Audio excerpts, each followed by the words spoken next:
How do I look? Very good. From international superstar to world-class humanitarian, Audrey Hepburn became a symbol of style and class, gracing everything she touched. She sure was a hell of a good actress. She sure knew what the hell she was doing. And she sure was something special. A veteran of only 27 films, she is one of the most recognized and best-loved women in the world. She was love and humor and grace and open and knowing and perfect. She was perfect. I've had the opportunity to see how deep her soul is and its commitment to life. And the love that the woman exudes is just absolutely fathomless.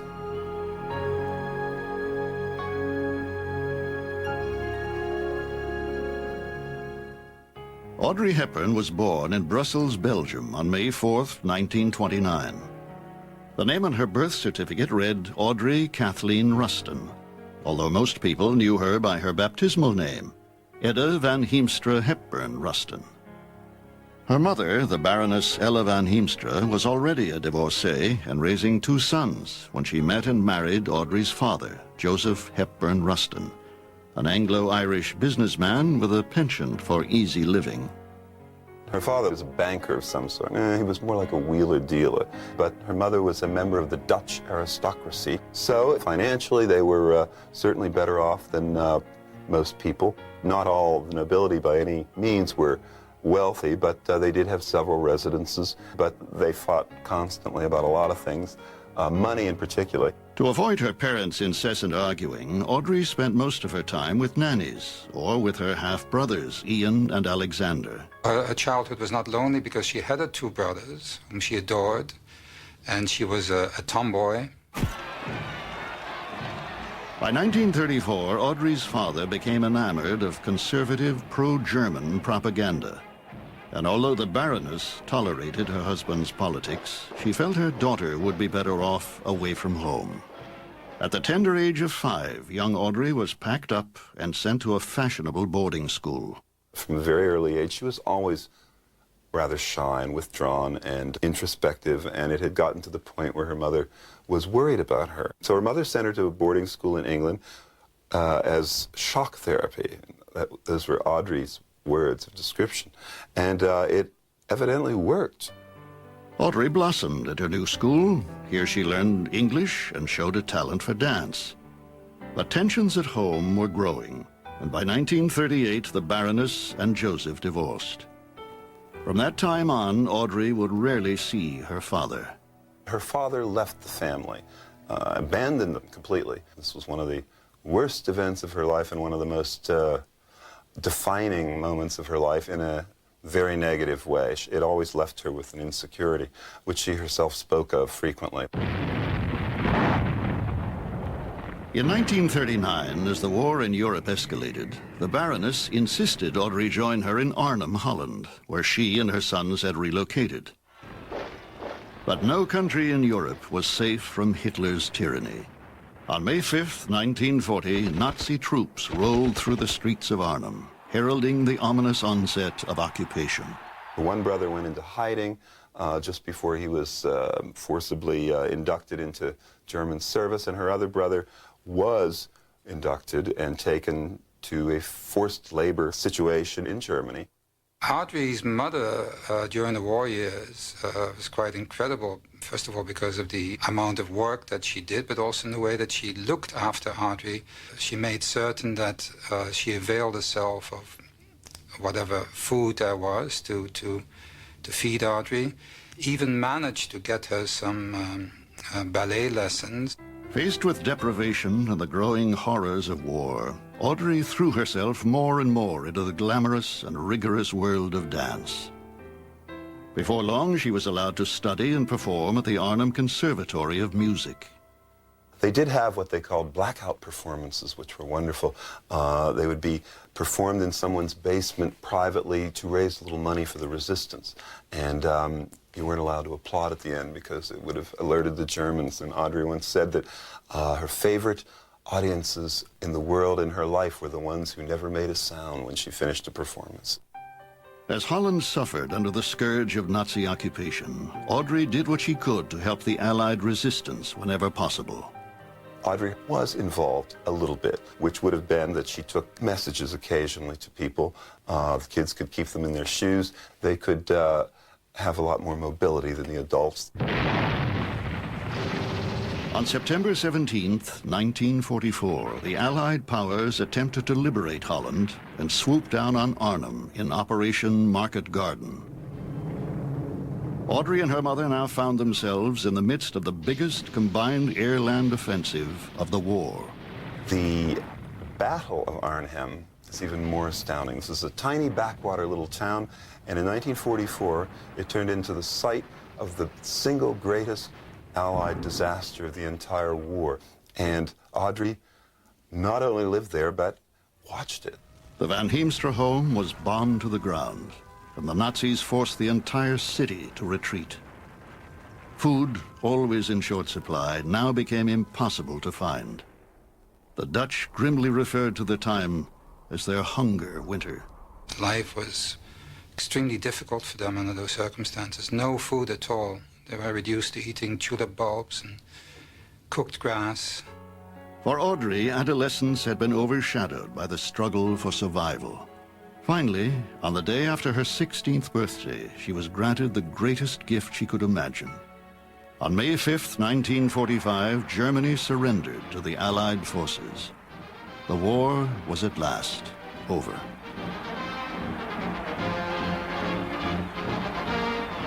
Within days, food and emergency supplies began pouring in from the United Nations Relief Fund, known as UNRWA, the forerunner of UNICEF. Within weeks, Audrey's brothers returned home, and her family and the world joined together in a long overdue reunion. After the war, Arnhem was completely devastated, in ruins. There was no future for them there. They had to leave. In 1948, Audrey and her mother relocated to bustling post-war London, where Audrey was to study on a ballet scholarship.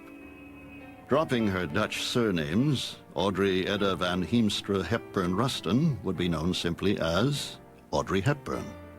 But at 19 years old, the struggling 5'7" dance student was devastated to learn that she was by now too tall and too old to ever be a prima ballerina. Ballet is what gave her discipline. Of course, when she went to England, it wasn't just dedication to the ballet and to work. There was the need to work in order to sustain herself. Both she and her mother worked at whatever jobs they could find. Utilizing her dance training, Audrey settled for work as a chorus girl and quickly found employment in several West End shows and nightclubs. She became a favorite at Ciro's, not so much for her dancing, but for her infectious spirit. What people seemed to like about her the most was the eyes. The eyes always got everybody. But also she had an openness and an ease about herself that people found not just lovely to look at, but charming as a character trait. While working at Ciro's, Audrey caught the attention of casting directors and fashion photographers alike, eventually gaining her bit parts in British films like The Secret People and The Lavender Hill Mob. She saw it as pure luck, of course, that she could not understand why people wanted her to be in the films and what they thought was so special about her, so she made up for it by working extra hard. In 1951, stardom was the last thing on Audrey's mind when she was invited to France for a leading role in a charming but otherwise forgettable film called Monte Carlo Baby. But I'm only a baby. Baby? Poulos, I refuse to utter such miserable drivel. What? You know what you can do with your precious picture. Bury it in a lonely place. Melissa. While there, on the set, Colette, the great French writer who had just written a play, spotted Audrey just standing in the background waiting for a scene to be shot and said, "Voila, there's my Gigi." Gigi was scheduled to open in New York, and the part of Colette's young French courtesan demanded a unique blend of innocence and sex appeal, an abundance of which Colette felt Audrey embodied. The inexperienced actress, however, was not so sure. Because she had no training, she hadn't really prepared herself for the success. She didn't feel that she warranted it. Audrey Hepburn was a dancer. That's what she wanted to do. That's what she was trained to do. That's really what her goal was in life. She became an actress by accident. At the age of 22, Audrey Hepburn boarded the Queen Mary, bound for America. The former dancer who had overcome the perils of World War II was about to launch a full-scale assault on Broadway. On October 3rd, 1951, New York City was ripe with excitement. Death of a Salesman was a hit on Broadway. The New York Giants were about to win the pennant race. And an unknown actress was about to debut in a French comedy at the Fulton Theater. She hadn't had an acting lesson. Now she was supposed to take the lead in a major Broadway play. She had a quote that she made to the newspapers, which was, "Now all I have to do is learn how to act." After 6 weeks of rigorous rehearsals, Gigi opened on schedule and to rapturous reviews. Audrey Hepburn's debut became the talk of the town, and Hollywood began to take notice. Wander down here without your hands in your pockets and settle down in that chair and we'll make a nice close-up of you. Seriously, Audrey, tell us about the war. You spent the whole war in Arnhem. Yes. Wasn't it pretty awful? Yes, it was very bad. But did you entertain the people there yourself? Is that how you began? No, not quite how I began. I went to ballet school once I knew I was settled there for quite a while. Didn't know how long the war was going to last, so I went to a ballet school and learned to dance. And in about 1944, about a year before the end of the war, I was quite capable of performing. And it was a sort of some way in which I could make some contribution. And I did give performances to collect money for the underground, which always needed money. And what about the Germans? What did they do about it? Let's know about it. Hepburn's unique combination of coltish beauty and regal charm appealed to veteran film director William Wyler, and he cast the young actress in the role of a lifetime as the runaway princess opposite Gregory Peck in Roman Holiday. Ecco qua, finito. It's perfect. Oh. You've been nice without long hair. Now it's cool. Hmm? Yes. Cool. It's just what I wanted. I've heard of a wonderful place for dancing on a boat. Oh, you mean the barges down by San Angelo? Yes, couldn't we go there tonight? Hey, why not? Well, anything you wish. And at midnight I'll turn into a pumpkin and drive away in my glass slipper. And that'll be the end of the fairy tale.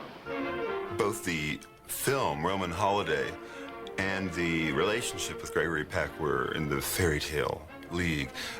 He was, and still is, one of the most wonderful gentlemen in the entire business. He made sure that she got the top billing, helped her throughout the whole process.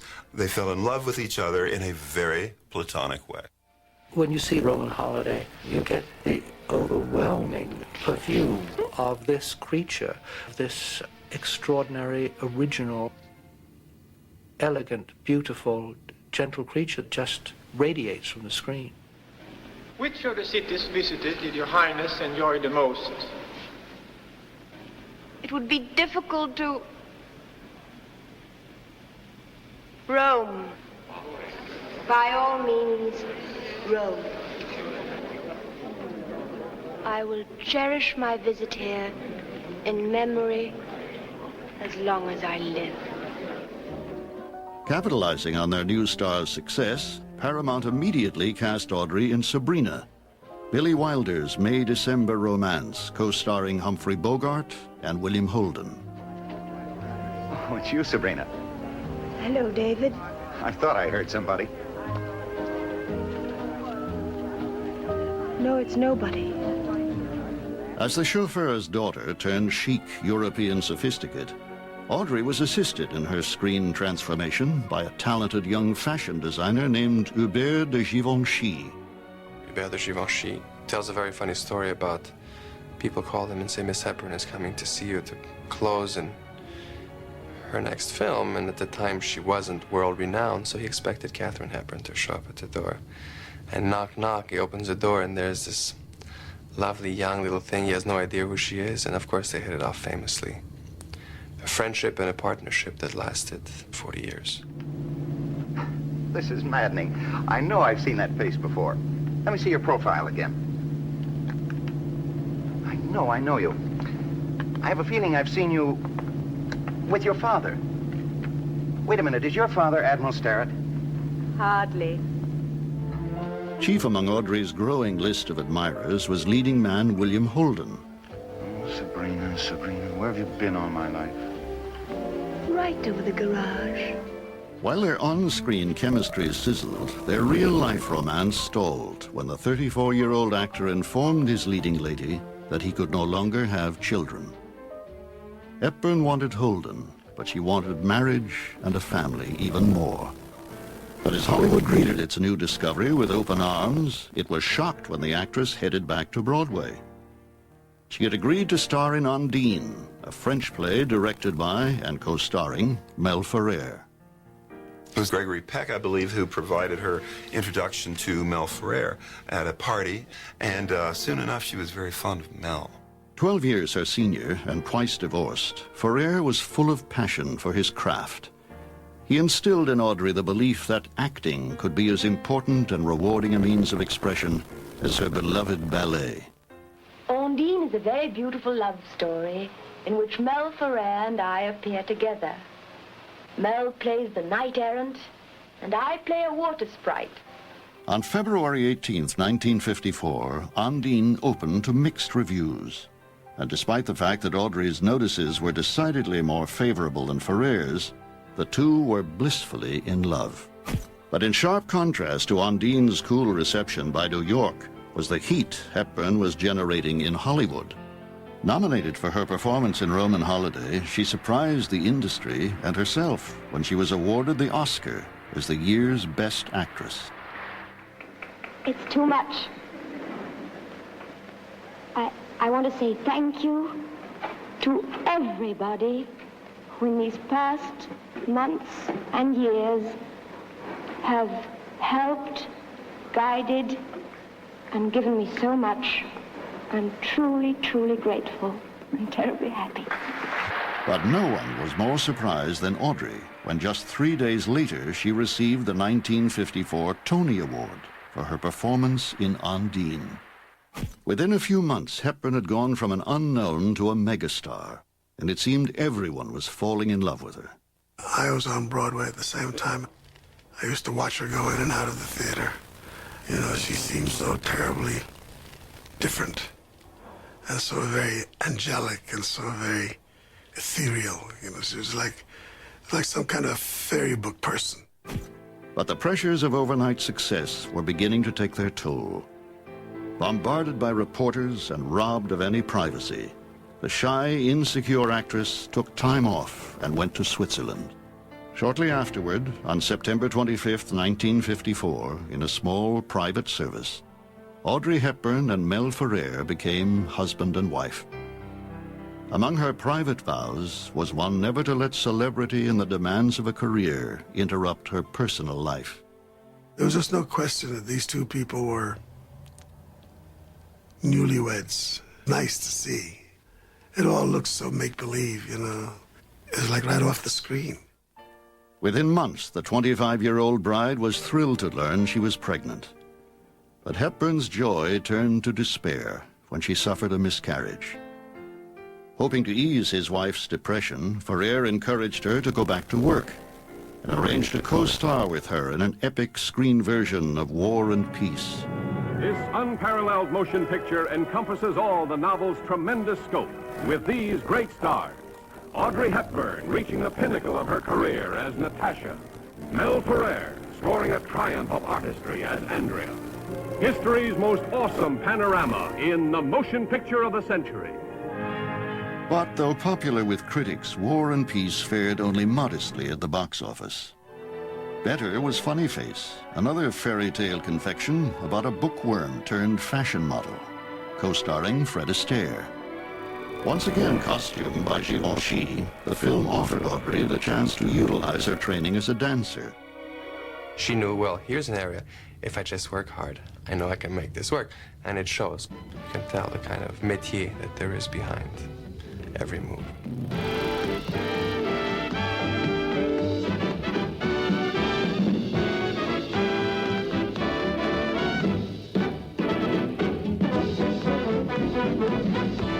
Funny Face was a runaway success, and Audrey followed it with a similarly themed Love in the Afternoon, co-starring Gary Cooper. But by now, Audrey, encouraged by her husband, wanted to break away from the kinds of formulaic stories that Hollywood kept preparing for her. She wanted the chance to prove herself a serious actress. It seemed Cinderella had returned from the ball, and she was no longer interested in fairy tales. Sister, have you considered the seriousness of what you're doing? Yes. Sister, is there nothing we can do? Nothing. Released in 1959, The Nun story showed Hepburn in a totally new light. Gone were the stylish Givenchy gowns and chic locations. Instead, the actress had to depend exclusively on her talent and convey intense internal conflict. I think we all have a special place for the Nun story. Put her in the category of extremely serious actresses. She's beautiful, she's emotional. Now she's really in charge of what's happening. The Nun story received an impressive 8 Oscar nominations, including Audrey's 3rd for Best Actress. Now confident and able to choose even more ambitious film projects, Audrey agreed to star in Green Mansions, directed by Ferrer, and The Unforgiven, a Western directed by John Huston.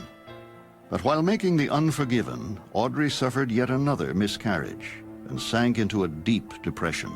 She was tremendously devastated by a series of miscarriages. She wanted to have children more than anything, more than a career, even. Happily, Audrey soon became pregnant again, and this time she took no risks. Remaining bedridden in Switzerland and turning down all film offers, her lifelong dream came true when she gave birth to a son, Sean Ferrer, on January 17th, 1960. She very much wanted to have children. She loved children. I think it may have been a way to heal her own youth, but I think she wanted that friendship, which she got. We were great friends. I think that Audrey wanted to be a mother, to have her own children more than anything else. Until she had her children, she, in my mind, didn't consider herself whole. Having reached the defining point in her personal life, Audrey followed motherhood with the defining role of her career. Won't you join me? Yes, join Audrey Hepburn as you've never seen her before, kicking over the traces and bringing to life Truman Capote's Breakfast at Tiffany's. You have a special invitation to attend Audrey Hepburn's open house on the wildest night New York ever knew. As Holly Golightly, Truman Capote's world-weary call girl in Breakfast at Tiffany's, Audrey had once and for all proved her versatility as an actress and her box office clout as a star. It's essentially a very offbeat story and very unlike her previous roles and character, and very much worried a lot of people around her as to whether or not the public would accept such a thing. I never got the impression that she was particularly nervous about it. There was a very strong core to Audrey, in spite of certain obvious insecurities. Co-starring George Peppard, one of the few times she was given a love interest her own age, the film tapped Audrey's smoldering sexuality and heartbreaking charm. Two drifters off to see the world. Oh, God, head of the studio, who had recently become the head of the studio, made his one and only great pronouncement. Said, well, I'll tell you one thing. We're going to get rid of that song. Fortunately, Audrey was there. And she said over my dead body, River and me. Henry Mancini's Moon River won the 1961 Oscar for Best Original Song, and Audrey received her 4th nomination as the year's Best Actress. It now seemed apparent to everyone that Audrey Hepburn could do no wrong. She continued to surround herself with top directors, top writers, and top co-stars, as when she appeared with Shirley MacLaine in the highly praised and highly controversial The Children's Hour. Just when we're getting on our feet, you're ready to let it all go to hell. Arthur, for God's sake, do you expect me to give up my marriage? But after completing Paris When It Sizzles, opposite William Holden, and Charade, co-starring Cary Grant, Hepburn once again felt the need to return to the simple pleasures of home and family. She loved us being home with her family. We'd have dinner in the kitchen, and she loved sour apples for dessert. She certainly respected and loved her career, but her family really came first. I think anyone who works as hard as she did likes to spend their off time really taking care of the basics of their family. For now, Hepburn was content to focus her energies on family rather than films. And it would take a remarkable Cockney flower girl to convince her to change her mind. I want to be a lady in a flower shop instead of selling at the corner of Tottenham Court Road. But they won't take me unless I can talk more genteel. He said he could teach me. Well, here I am, ready to pay him, not asking any favour, and he treats me as if I was dirt. Eliza in My Fair Lady was the role that all actresses were dying to play. Hepburn got it over Julie Andrews, who played the role on Broadway and had never made a picture, and whom Jack Warner was not about to cast in a zillion-dollar film that was going to be the biggest, most expensive musical in Hollywood history. Come on, Dover. Come on, Dover. Come on, Dover! Move your blooming arse! Based on Lerner and Lowe's hugely popular Broadway musical, The Rags to Riches tale seemed perfect for Audrey Hepburn's unique screen talents. Perfect in every way but one. Hampered by her lack of a singing voice and by the popular preference for Julie Andrews, Audrey was determined to meet the challenges of the role. But although she hired a singing coach and pre-recorded the demanding vocals, studio executives made the humiliating decision to replace Audrey's singing voice with that of professional voice double Marni Nixon. Audrey was deliberately misled into believing that she was going to sing, if not every note, most of it. How she worked very, very hard on Fair Lady. And I do wish they'd used her voice, because even as Rex Harrison talked a song, Audrey's voice was lovely. Maybe didn't reach the high notes, but she could have made it very meaningful. Seen and heard here is a rare version of one of the film's classic musical numbers, this time with Audrey's original vocal track. Where you bound for this year, Eliza? Biarritz? All I want is a room somewhere far away from the cold night air, with one enormous chair. Oh, wouldn't it lovely? But despite all the problems plaguing the production, My Fair Lady became a screen triumph, receiving a staggering 12 Oscar nominations. Audrey was not even nominated, pretty much as a deliberate snub to punish her, if not for the fact that she got the role and took it away from Julie Andrews, definitely for the fact that she didn't sing it. The annual Academy Awards and the bestowing of the coveted Oscars has a glittering audience on hand to hear Audrey Hepburn announce the Best Actor. Rex Harrison. Rex Harrison, of course, receives his statuette for his role of Professor Higgins in My Fair Lady, chosen as the Best Picture of the year. Audrey was his leading lady. Deep love to Well, two fair ladies, I think. Yes, by all means. Ironically, it was Julie Andrews who received the year's Best Actress award for her screen debut in Mary Poppins. But though My Fair Lady had offered Audrey some of the sharpest criticism of her career, she remained as poised and dignified as ever. Her popularity, as always, was unharmed. Unfortunately, the same could not be said of her marriage. Pressured by the demands of a two-career family, Audrey Hepburn and Mel Ferrer once again left Hollywood, retreating to their remote home in Switzerland. Named La Paisible, or the Peaceful Place, the rustic retreat offered Audrey the privacy she craved and an opportunity to rebuild her troubled marriage. It was just a haven for her, all in white, and the gardens were just so beautiful, and the trees, and the walks with the dogs, and everything wonderful there. But in 1965, Audrey suffered yet another miscarriage and sank into yet another depression.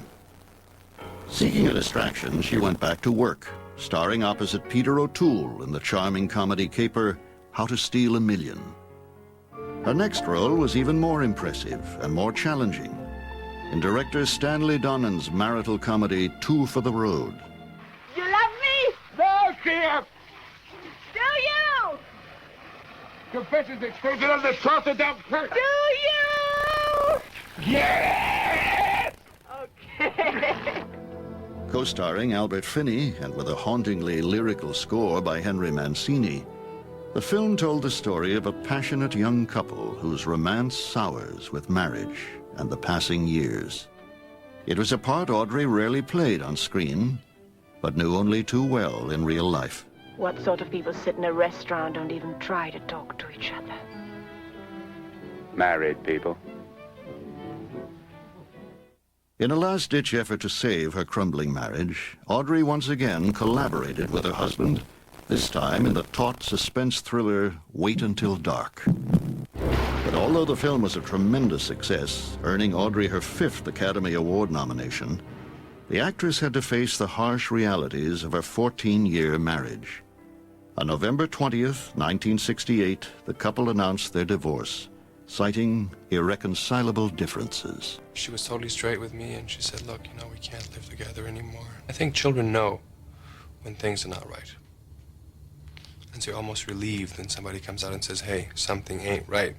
But the end of her marriage did not signal the end of Audrey's romantic life.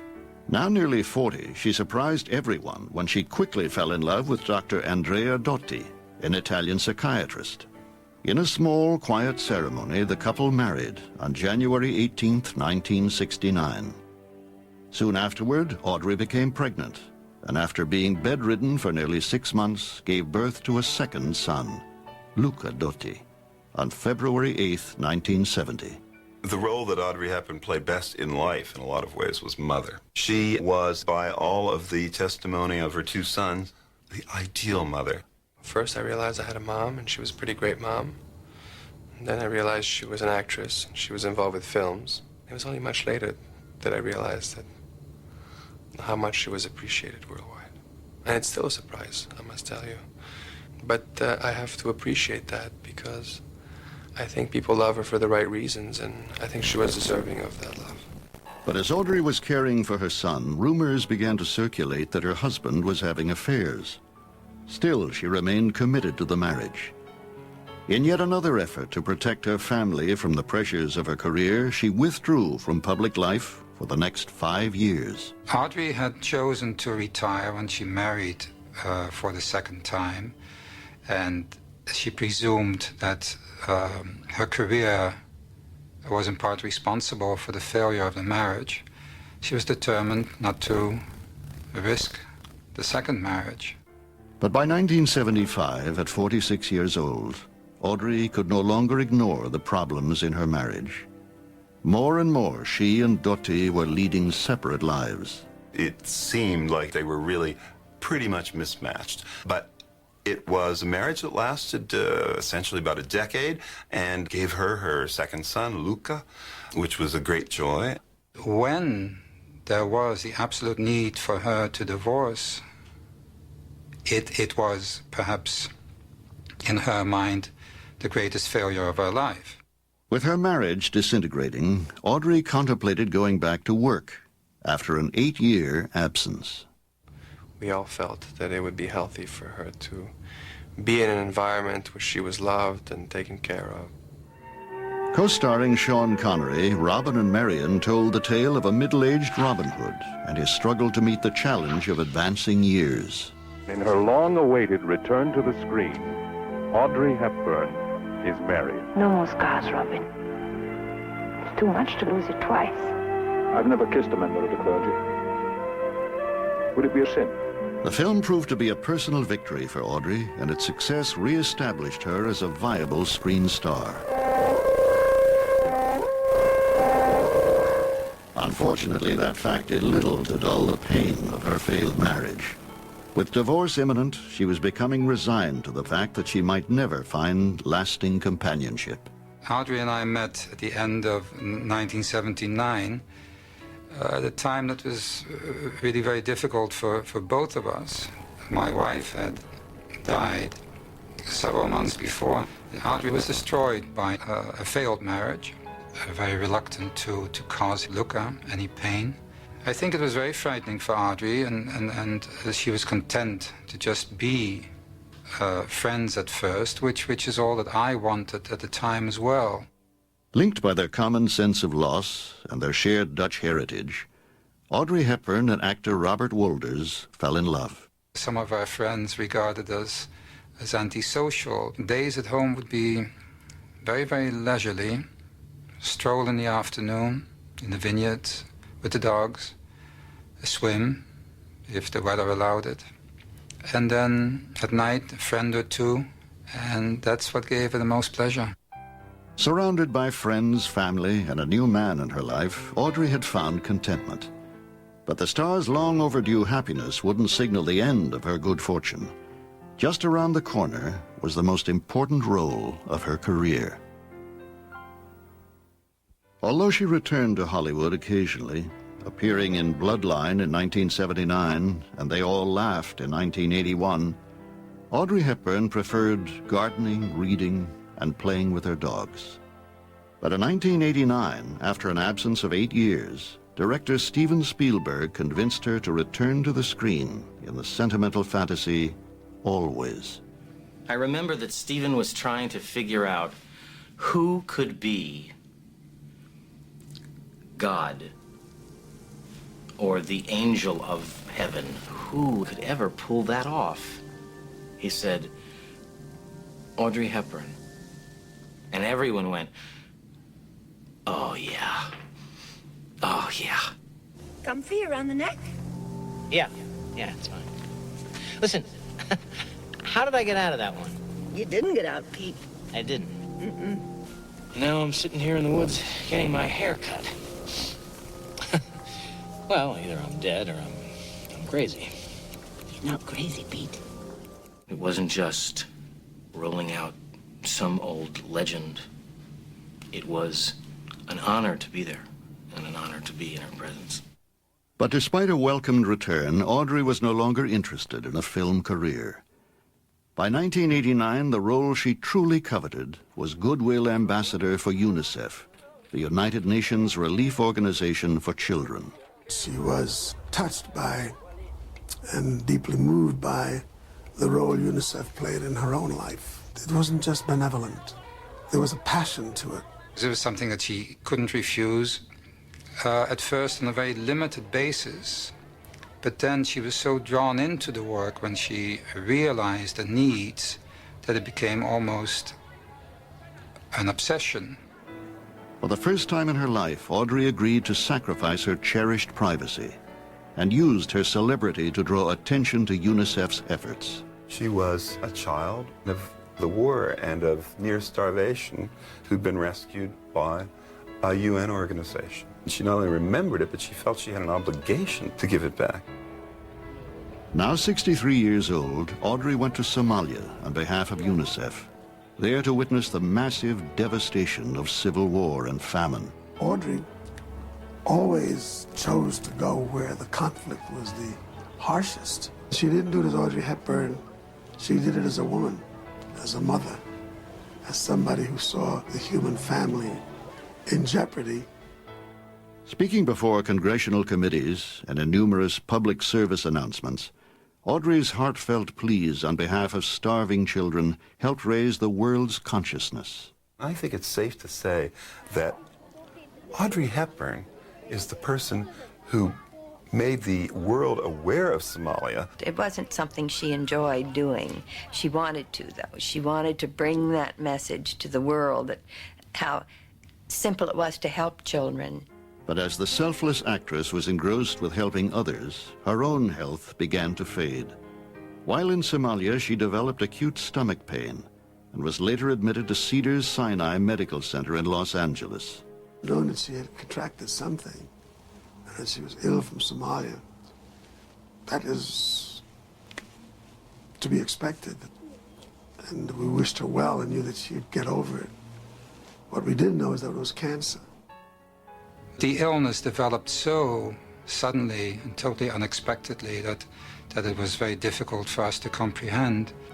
And we were told that she had only 3 months to live, which Sean, Luca, and I, of course, absolutely resisted. We said it can't be. Life is much too precious to be taken away, just like that. We were very fortunate to live out the last few months of her life, having the ability to say all the things you want to say at those times. And so when she passed on, as sad as it was, she had all talked us into the fact that it was a normal and natural phase of life. And so we kept the good and left the sadness behind in a way to celebrate her life as well. On January 20th, 1993, Audrey Hepburn died at her home, surrounded by those she loved most, Robert, Sean, and Luca. A simple grave marked her final resting spot, not far from her beloved home. She was a living embodiment of the best in the human heart, the human mind and soul. And I think people drew sustenance from that. I think that there are a few people in one's life that you never really feel that they're gone. I have to remind myself that she isn't around. She was the best that we could possibly be. She was perfectly charming and perfectly loving. She was a dream. And she was the dream that you remember when you wake up smiling. What a lovely heritage she's left in this world. The films people can see and the joy that she gives them. And I can think of no more beautiful model to try to be like for the young people today, because there are not many like her that one would want to emulate. Isn't that true? The best remedy for those who are afraid, lonely, or unhappy is to go outside. Somewhere they can be quiet, alone with the heavens, nature, and God. As long as this exists, and it certainly always will, I know there will always be comfort for every sorrow. And I firmly believe that nature brings solace in all troubles.